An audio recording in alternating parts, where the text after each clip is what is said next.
പ്രമുഖ പരിസ്ഥിതി ശാസ്ത്രജ്ഞൻ ഡോക്ടർ മാധവ് ഗാഡ്ഗിൽ അന്തരിച്ചു. വാർദ്ധക്യ സഹജമായ അസുഖങ്ങളെ തുടർന്നാണ് അന്ത്യം. പ്രയാഗിലെ ആശുപത്രിയിൽ ചികിത്സയിലായിരുന്നു. വിവരങ്ങളുമായി ഐസൻ ജോസ് ഒപ്പം ചേരുന്നു. ഐസൻ, ഒരുപക്ഷെ ഐസന് വളരെ അടുപ്പമുള്ള ഒരാളാണ്. അത് ഐസനിൽ നിന്ന് എനിക്ക് ബോധ്യപ്പെട്ടതുമാണ്. ഇടയ്ക്കൊക്കെ ഇമെയിൽ വഴിയും അല്ലാതെയുമൊക്കെ മാധവ് ഗാഡ്ഗിലുമായി സംസാരിച്ചിരുന്ന ആളുമാണ് ഐസൻ. എത്രമാത്രം കനത്ത നഷ്ടമാണ് ഈ വിയോഗം? തീർച്ചയായും കൃഷ്ണരാജ്, കനത്ത നഷ്ടം തന്നെയാണ്. വ്യക്തിപരമായും ഒരു കനത്ത നഷ്ടം തന്നെയാണ്. കാരണം ഒരു പരിസ്ഥിതി താല്പര്യമുള്ള മാധ്യമ പ്രവർത്തകൻ എന്ന നിലയിൽ പ്രവർത്തിക്കുമ്പോൾ കൃത്യമായ മാർഗനിർദ്ദേശങ്ങൾ നൽകിയിരുന്ന ഒരു അതിവിദഗ്ധനായ പരിസ്ഥിതി ശാസ്ത്രജ്ഞൻ തന്നെയായിരുന്നു അദ്ദേഹം. അതുകൊണ്ട് തന്നെ അദ്ദേഹം വലിയൊരു നഷ്ടം തന്നെയാണ് ലോകത്തിന് എന്ന് തന്നെ നമുക്ക് പറയേണ്ടി വരും. നമുക്കറിയാവുന്നതാണ്, ഒറ്റ കാര്യം മതി അദ്ദേഹത്തിന്റെ വാക്കുകളെ, അദ്ദേഹത്തിന്റെ പ്രാഗൽഭ്യവും അറിവും നമുക്ക് തിരിച്ചറിയാൻ. നേരത്തെ സൂചിപ്പിച്ചതുപോലെ അദ്ദേഹത്തിന്റെ മരണം സംഭവിച്ചുവെങ്കിൽ കൂടി അദ്ദേഹം 2018 ആ പ്രളയത്തെ കുറിച്ച് കൃത്യമായി മുൻകൂട്ടി പ്രവചിച്ചിരുന്നു എന്ന ഒരു യാഥാർത്ഥ്യമാണ്. ശാസ്ത്രീയമായ പ്രവചനം, അതായത് ഏതെങ്കിലും ഒരു രീതിയിലുള്ള പ്രവചനങ്ങൾ നടത്തുകയോ അല്ലെങ്കിൽ എന്തെങ്കിലും രീതിയിലുള്ള പ്രവചനങ്ങൾ എന്ന രീതിയിൽ വ്യാഖ്യാനിക്കുകയോ ചെയ്യുന്നതിനപ്പുറം കൃത്യമായി അദ്ദേഹം സമൂഹത്തെ, ലോകത്തെ ബോധ്യപ്പെടുത്തിയ ഒരു കാര്യമുണ്ടായിരുന്നു. അത് പശ്ചിമഘട്ട സംരക്ഷണ സമിതി, പശ്ചിമഘട്ട വിദഗ്ധ സമിതിയുടെ റിപ്പോർട്ടായിരുന്നു. 2013 പുറത്തു വന്ന റിപ്പോർട്ട് വലിയ വിവാദങ്ങൾ ക്ഷണിച്ചു വരുത്തുകയും വലിയ പ്രശ്നങ്ങൾ ഉണ്ടാവുകയും ചെയ്തിരുന്നു എന്നതൊരു യാഥാർത്ഥ്യമാണ്. എങ്കിൽ കൂടി ആ റിപ്പോർട്ട് വന്നതിന്റെ പശ്ചാത്തലത്തിൽ ഏറെ വിമർശിക്കപ്പെടുകയും ഏറെ ആക്ഷേപിക്കപ്പെടുകയും ചെയ്ത ഒരു വ്യക്തി കൂടിയാണ്, ഒരു മഹാശാസ്ത്രജ്ഞൻ കൂടിയാണ് അദ്ദേഹം. അദ്ദേഹത്തിന്റെ ആ ആക്ഷേപം തുടർച്ചയായി അദ്ദേഹത്തിനെതിരെ വന്നപ്പോൾ അദ്ദേഹം പറഞ്ഞൊരു മറുപടി തന്നെയാണ് ഇതിനെല്ലാം തന്നെ ഉത്തരം. 2018 പ്രളയം ഉണ്ടാകുന്നതിന് വർഷങ്ങൾക്ക് മുമ്പ് അദ്ദേഹം പറഞ്ഞത്, പശ്ചിമഘട്ടം പൂർണ്ണമായും തകർന്ന അവസ്ഥയിലാണ്. ആ തകർന്ന അവസ്ഥയുടെ ആഘാതങ്ങൾ ഏറ്റുവാങ്ങാൻ നമ്മൾ അധികകാലം കാത്തിരിക്കേണ്ടി വരില്ല. പശ്ചിമഘട്ടം തകർക്കപ്പെട്ടിരിക്കുന്നു. ഇനിയും നടപടിയെടുത്തില്ലെങ്കിൽ കേരളത്തെ കാത്തിരിക്കുന്നത് വലിയ ദുരന്തമാണ്. അതിന് നിങ്ങൾ വിചാരിക്കുന്നത് പോലെ യുഗങ്ങളൊന്നും ആവശ്യമില്ല. 4-5 വർഷം മതി. അന്ന് ഞാനും നിങ്ങളും ജീവനോടെ കാണും. ആരാണ് കള്ളം പറയുന്നത്, ഭയപ്പെടുത്തുന്നത് എന്നൊക്കെ നിങ്ങൾക്കു തന്നെ മനസ്സിലാകും. ഒരുപക്ഷെ ഈ പുതിയ കാലം കേട്ട ഏറ്റവും കൃത്യമായ ദീർഘവീക്ഷണത്തോടെയുള്ള വാക്കുകളായിരുന്നു അത്. തീർച്ചയായും കൃഷ്ണരാജ്, ആ വാക്കുകൾ തന്നെയാണ് ഞാൻ ഉദ്ധരിക്കാൻ ശ്രമിച്ചത്. അദ്ദേഹം കൃത്യമായി പറഞ്ഞത്, ഞാനും നിങ്ങളും ജീവിച്ചിരിക്കുമ്പോൾ തന്നെ ഇതൊക്കെ കാണേണ്ടി വരും എന്ന് കൃത്യമായി പറയുകയും 2018 ആ ഓഗസ്റ്റിൽ അതിരൂക്ഷമായ പ്രളയം ഉണ്ടാവുകയും പശ്ചിമഘട്ടം മുഴുവനായി തകർന്നടിയുന്ന ഒരു സാഹചര്യം ഉണ്ടാവുകയും ചെയ്തു. പിന്നീട് അങ്ങോട്ട് ഉണ്ടായ എല്ലാ ഉരുൾപൊട്ടലുകളും പരിശോധിക്കുമ്പോൾ നമുക്ക് മനസ്സിലാക്കാൻ സാധിക്കുന്നു, അതെല്ലാം തന്നെ, അത് കൂട്ടിക്കലാകട്ടെ മറ്റേ പ്രദേശങ്ങളാകട്ടെ, അവിടെ എല്ലാം തന്നെ ഉരുൾപൊട്ടിയ പ്രദേശങ്ങൾ കണക്കാക്കുമ്പോൾ, അത് മനസ്സിലാക്കുമ്പോൾ അതീവ അപകടം മേഖല എന്ന് കൃത്യമായി ഗാഡ്ഗിൽ കമ്മിറ്റി റിപ്പോർട്ട് ചെയ്ത ഇടങ്ങളിലാണ് എല്ലാ ഉരുൾപൊട്ടലുകളും ഉണ്ടായത് എന്ന് തന്നെ മനസ്സിലാക്കുമ്പോൾ അദ്ദേഹത്തിന്റെ പഠനത്തിലുള്ള അവഗാഹം നമുക്ക് മനസ്സിലാക്കാൻ സാധിക്കുന്നുണ്ട്. പശ്ചിമഘട്ട വിദഗ്ധ പാനലിന്റെ ഭാഗമായി നിരവധി നിർദ്ദേശങ്ങൾ അദ്ദേഹം മുന്നോട്ട് വെച്ചിരുന്നു. ആ നിരവധി നിർദ്ദേശങ്ങൾ മുന്നോട്ട് വെച്ചത് കേവലം ഒരു ശാസ്ത്രജ്ഞൻ എന്ന ഒരു രീതിയിലല്ല, ശാസ്ത്രജ്ഞൻ എന്ന രീതിയിൽ മുന്നോട്ട് വെക്കുന്ന, അല്ലെങ്കിൽ പരിസ്ഥിതി ശാസ്ത്രജ്ഞൻ എന്ന നിലയിലും അതുപോലെ തന്നെ ഭൗമശാസ്ത്രപരമായ പ്രശ്നങ്ങളെ സംബന്ധിച്ച് കൃത്യമായ സൂചന നൽകുന്ന വ്യക്തി എന്ന നിലയിലും, അല്ലെങ്കിൽ അതിനെക്കുറിച്ച് കാലങ്ങളോളം ഹാർവാർഡ് യൂണിവേഴ്സിറ്റിയിൽ നിന്നെല്ലാം പഠിപ്പിക്കുകയും ഒക്കെ ചെയ്ത് വിശാലമായ അനുഭവങ്ങളുള്ള ഒരു വ്യക്തി എന്ന നിലയിലും അദ്ദേഹം പറയുന്നു. എന്നതിനപ്പുറം അതൊരു ജനാധിപത്യ ബോധ്യത്തോടെ ജനങ്ങളോടൊപ്പം നിന്ന് പറയാൻ സാധിച്ചു എന്നതാണ്. പശ്ചിമഘട്ട സംരക്ഷണ അതോറിറ്റി ഉടൻ തന്നെ സ്ഥാപിക്കണം, അല്ലെങ്കിൽ വെസ്റ്റേൺ ഘാട്ട് കൺസർവേഷൻ അതോറിറ്റി ഉടൻ തന്നെ സ്ഥാപിക്കണം എന്നൊരു ആവശ്യം മുന്നോട്ട് വെച്ചത്. ആ അതോറിറ്റിയുടെ പ്രത്യേകത പഠിക്കുമ്പോഴാണ് അദ്ദേഹത്തിന്റെ ഒരു ശാസ്ത്രജ്ഞൻ എന്നതിനപ്പുറം ഒരു ജനാധിപത്യ ബോധ്യമുള്ള ഒരു രാഷ്ട്രീയം, അല്ലെങ്കിൽ ജനാധിപത്യ ബോധ്യമുള്ള ഒരു രാഷ്ട്രീയം പറയുന്ന ഒരു ശാസ്ത്രജ്ഞൻ എന്ന് കൃത്യമായി മനസ്സിലാക്കാൻ സാധിക്കുന്നത്. ഓരോ മേഖലയിലും അതത് മേഖലയിലെ സാധാരണക്കാരെ, പഞ്ചായത്ത് മുതൽ MP-മാർ വരെ ഉൾപ്പെടുന്ന സംവിധാനങ്ങളാണ് വെസ്റ്റേൺ ഘാട്ട്സ് അതോറിറ്റിയായി മാറേണ്ടത് എന്ന് കൃത്യമായി അദ്ദേഹം പറഞ്ഞപ്പോൾ തന്നെ നമുക്ക് മനസ്സിലാക്കാൻ സാധിച്ചിരുന്നു. ഈ റെജിമെന്ററി മെത്തേഡിലുള്ള ഒരു കൺസർവേഷൻ എന്നതിനപ്പുറം ജനകീയ കൺസർവേഷൻ ആണ് ഇനി ഈ ലോകത്തിന് വേണ്ടത് എന്ന് കൃത്യമായി അദ്ദേഹം പറഞ്ഞു വയ്ക്കുകയും ചെയ്തു. മാധവ് ഗാഡ്ഗിലിന്റെ മുന്നറിയിപ്പ്, മാധവ് ഗാഡ്ഗിൽ എന്ന വ്യക്തി കേരളത്തിന് എത്ര കണ്ട് പ്രസക്തനായിരുന്നു, അല്ലെങ്കിൽ കേരളത്തിന്റെ രക്ഷകൻ എന്ന രീതിയിൽ തന്നെ വ്യാഖ്യാനിക്കപ്പെടുന്നത് ഈ പ്രളയത്തോടെയാണ്.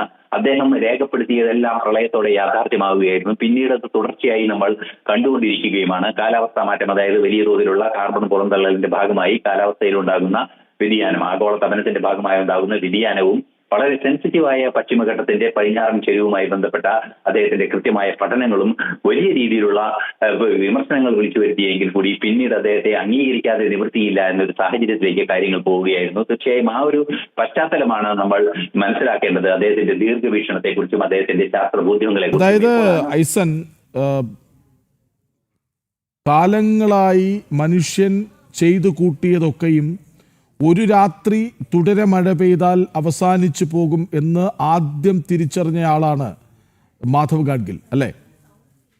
തീർച്ചയായും ആ തിരിച്ചറിവ് പല ശാസ്ത്രജ്ഞർക്കും ഉണ്ടായിരുന്നുവെങ്കിൽ കൂടി അത് ക്രോഡീകരിച്ച് കൃത്യമായൊരു രേഖയായി ലോകത്തിന് മുന്നിൽ സമർപ്പിക്കുകയും മലയാളിക്ക് മുന്നിൽ സമർപ്പിക്കുകയും അതിന്റെ പേരിൽ വിമർശനങ്ങൾ ഏറ്റുവാങ്ങുകയും ചെയ്തൊരു വ്യക്തിയാണ്. നമുക്കറിയാവുന്നതാണ്, പല ശാസ്ത്രജ്ഞരും ഇത്തരത്തിലുള്ള ഗവേഷണങ്ങളും കണ്ടെത്തലുകളും നടത്തുമ്പോൾ അത് സാമൂഹ്യ വിരുദ്ധമെന്ന് ആക്രോശിച്ച് ഈ 21ാം നൂറ്റാണ്ടിലും അധിക്ഷേപിക്കപ്പെടുന്ന ഒരു സാഹചര്യം ഉണ്ടായിരുന്നു. ആ സാഹചര്യത്തിന് ഇരയാവുക കൂടി ചെയ്ത വലിയൊരു ശാസ്ത്രജ്ഞനായിരുന്നു അദ്ദേഹം.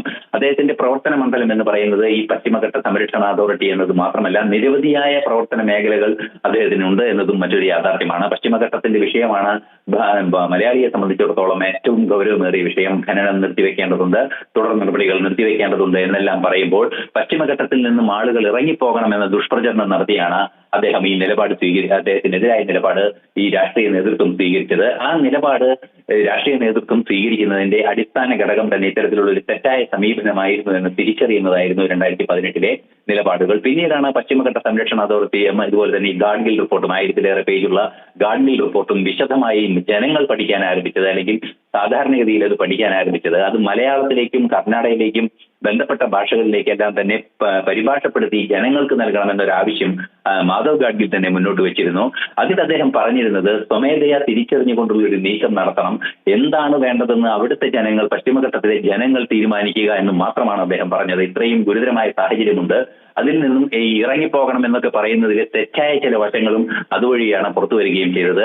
അത്തരത്തിലുള്ള മേഖലകളിൽ ഖനനം അതുപോലുള്ള പ്രവർത്തനങ്ങൾ നിർത്തിവെക്കണം, സാധാരണഗതിയിൽ അവിടെ മനുഷ്യജീവിതം സാധ്യമാക്കുന്ന രീതികൾ മുന്നോട്ട് വെക്കണമെന്നായിരുന്നു അദ്ദേഹം പറഞ്ഞത്. മറ്റു നിരവധിയായ സവിശേഷതകളുള്ള ഒരു വ്യക്തി കൂടിയായിരുന്നു അദ്ദേഹം. ഈ ആനത്താരകളെ കുറിച്ചുള്ള പഠനം അദ്ദേഹത്തിന്റെ ആദ്യഘട്ടത്തിൽ നടന്നത് ആനത്താരകളെ കുറിച്ചുള്ള പഠനമാണ്. ഈ ആനകളെ കുറിച്ച് പഠിക്കാൻ കാട് കയറിയ യുവത്വമായിരുന്നു അദ്ദേഹത്തിൻ്റെത്. പഴയ ഒരു അത്ലറ്റ് ആയിരുന്നു. അദ്ദേഹത്തിന്റെ ജീവിതചരിത്രം വായിക്കുമ്പോഴൊക്കെ അത് മനസ്സിലാക്കാൻ സാധിക്കുന്നുണ്ട്. പഴയ ഒരു സ്പ്രിന്റ് റണ്ണർ ആയിരുന്നു. കോളേജുകളിലും എല്ലാം തന്നെ പ്രൈസുകൾ വാരിക്കൂട്ടിയ ഒരു സ്പോർട്സ്മാൻ കൂടിയായിരുന്നു അദ്ദേഹം. അദ്ദേഹത്തിന്റെ ശരീരഘടനയിൽ തന്നെ നമുക്കത് മനസ്സിലാക്കാൻ സാധിക്കുന്നുണ്ട്. അത്തരത്തിലെ സ്പ്രിന്റ് റണ്ണറായിരുന്നു. അത്തരത്തിൽ പല സമ്മാനങ്ങളും സംസ്ഥാന ജില്ലാ തലത്തിലൊക്കെ നേടിയ ഒരു ബാല്യകാലം അദ്ദേഹത്തിന് ഉണ്ടായിരുന്നു എന്നതൊരു യാഥാർത്ഥ്യമാണ്. അതുപോലെ തന്നെ ഈ കാട്ടാന ഗവേഷണവുമായി ബന്ധപ്പെട്ടും ആനത്താരകളുടെ ഗവേഷണവുമായി ബന്ധപ്പെട്ടും അദ്ദേഹം കാര്യമായ പഠനങ്ങൾ നടത്തിയിരുന്നു. ആ ആന ഗവേഷണം ആദ്യമായി ആനത്താരകളുടെ ഗൗരവത്തെക്കുറിച്ച്, ആനകൾ സംഗമിക്കുന്ന ഇടങ്ങളാണ് ഈ ആനത്താര എന്ന് പറയുന്നത്, ആ ആനത്താരകളെ കുറിച്ചുള്ള പഠനങ്ങളെ ആദ്യമായി തുടങ്ങിവെച്ച മഹാശാസ്ത്രജ്ഞൻ കൂടിയായിരുന്നു അദ്ദേഹം. അത്തരത്തിലുള്ള നിരവധിയായ കണ്ടെത്തലുകൾ, ഒരു പക്ഷി നിരീക്ഷകനായിരുന്നു. നിരവധിയായ പക്ഷികളുടെ പേരുകൾ എണ്ണി പറയുന്നത് നേരിട്ട് അനുഭവിച്ച ഒരു വ്യക്തിയാണ്. പക്ഷികളെ ചൂണ്ടിക്കാട്ടി അദ്ദേഹം പൂനെയിൽ താമസിക്കുന്ന പ്രദേശം പരിസ്ഥിതി രമണീയമായ ഒരു മലഞ്ചെരുവിലാണ്, ഒരു കുന്നിന്റെ ചെരുവിലാണ് അദ്ദേഹത്തിന്റെ വീട്. ആ വീടിന് ചുറ്റും മൈഗ്രേറ്ററി സോളസ്, അതായത് കുരുവികളെല്ലാം തന്നെ വരുന്ന ഓരോ കുരുവിയുടെയും പേര് ചൂണ്ടിക്കാണിച്ച് പറഞ്ഞ ഒരു മഹാനായ പക്ഷിസ്നേഹിയെ കുറിച്ച് നമുക്ക് മനസ്സിലാക്കാൻ സാധിക്കുന്നത്. തരിമലിയെ കുറിച്ച് അദ്ദേഹം പറഞ്ഞ വാക്കുകളൊക്കെയാണ് ഇപ്പോൾ ഓർമ്മ വരുന്നത്. അത്തരത്തിൽ എല്ലാ മേഖലയിലും ഒരു പരിസ്ഥിതി ശാസ്ത്രജ്ഞൻ എന്ന് പറഞ്ഞാൽ പരിസ്ഥിതിയുടെ സകല ചരാചരങ്ങളെയും, പരിസ്ഥിതിയുടെ നിർജീവ വസ്തുക്കളെയും നിർജീവ വസ്തുക്കൾ എങ്ങനെയാണ് സചേതനമാകുന്നത് എന്ന ഫിലോസഫിക്കൽ ബാക്ക്ഗ്രൗണ്ട് ഒക്കെ പഠിപ്പിക്കുന്ന ഒരു വലിയ വ്യക്തി കൂടിയായിരുന്നു അദ്ദേഹം. പല വിഷയങ്ങളിലും അദ്ദേഹം കൃത്യമായ നിലപാടുകൾ ഇമെയിൽ വഴി മാധ്യമപ്രവർത്തകരെ അറിയിക്കാറുണ്ടായിരുന്നു. അത്തരത്തിൽ മാധ്യമപ്രവർത്തകരെ അറിയിക്കുന്ന കൂട്ടത്തിൽ എന്നെയും പലതവണ ഇമെയിൽ സന്ദേശത്തിലൂടെ അറിയിച്ചിട്ടുണ്ട്. അത്തരത്തിൽ വലിയ രീതിയിലുള്ള ഒരു ഇടപെടൽ നടത്താൻ സാധിച്ചിട്ടുള്ള ഒരു വ്യക്തി കൂടിയായിരുന്നു അദ്ദേഹം. പരിസ്ഥിതി പ്രവർത്തകൻ എന്നതിലുപരി മനുഷ്യരുടെ പ്രശ്നങ്ങൾ, ജനകീയമായ പരിസ്ഥിതി പ്രശ്നങ്ങൾ, ഒരു ജനകീയ ബദൽ പരിസ്ഥിതി പ്രശ്നങ്ങൾക്ക് കണ്ടെത്തണമെന്ന നിലപാടുമായി ചിന്തിക്കുകയും പ്രവർത്തിക്കുകയും ചെയ്തൊരു വ്യക്തി കൂടിയായിരുന്നു അദ്ദേഹം. 2018 പ്രളയം കണ്ടറിഞ്ഞതോടെ ആരാണ് മാധവ് ഗാഡ്ഗിൽ എന്ന് തിരിച്ചറിയുകയായിരുന്നു. അതുവരെ അദ്ദേഹത്തെ ക്രൂശിക്കാൻ നടന്നവർ പോലും അദ്ദേഹത്തെ വേണ്ടി വാദിക്കുന്ന ഒരു സാഹചര്യം ഉണ്ടായി. അത്തരത്തിലുള്ള വൈവിധ്യമാർന്ന ഒരു ജീവിത പശ്ചാത്തലമുള്ള ഒരു വ്യക്തി കൂടിയാണ് അദ്ദേഹം. മികച്ച അക്കാഡമിക് ട്രാക്ക് റെക്കോർഡോടെ ലോകം മുഴുവനുമുള്ള പ്രശസ്ത സ്ഥാപനങ്ങളിൽ അധ്യാപകനായും അതുപോലെ തന്നെ പഠിതാവായും എത്തി. അദ്ദേഹത്തിന്റെ ജീവിതം മുഴുവൻ അത്തരത്തിലുള്ള വലിയൊരു ജീവിതാനുഭവങ്ങളായിരുന്നു. വളരെ മനോഹരമായി മനുഷ്യരോട് ഇടപെടുന്ന ഒരു സ്വഭാവം, ഭാഷയുടെ അതിർവരമ്പുകളില്ലാതെ മലയാളികളോട് ഇടപെടുന്ന സ്വഭാവം, ലോകത്തെ എല്ലാ മനുഷ്യരിൽ നിന്നും വിവരങ്ങൾ ശേഖരിക്കുന്ന സ്വഭാവം, അത്തരത്തിൽ ഒരു ശാസ്ത്രജ്ഞൻ എന്ന ഒരു വ്യക്തിയുടെ ഒരു ശാസ്ത്രജ്ഞൻ പരിസ്ഥിതിയെ നമുക്ക് സ്നേഹിക്കാം, പരിസ്ഥിതിയെ സ്നേഹിക്കുന്നുവെന്ന് ബോധ്യപ്പെടുത്താം. പക്ഷേ ഇത്രമേൽ പരിസ്ഥിതിയെ സ്നേഹിച്ച, പരിസ്ഥിതിയോട് ഇഴുകി ജീവിച്ച, പരിസ്ഥിതിയിൽ വരാനിരിക്കുന്നത് ലോകത്തിന് മുന്നിൽ തുറന്നു പറഞ്ഞ, എത്ര മാത്രം എതിർപ്പുകൾ നേരിട്ടിട്ടും തൻ്റെ നിലപാടിൽ മാറ്റം വരുത്താത്ത മഹാനായൊരു പരിസ്ഥിതി ശാസ്ത്രജ്ഞൻ മാധവ് ഗാഡ്ഗിൽ അന്തരിച്ചു.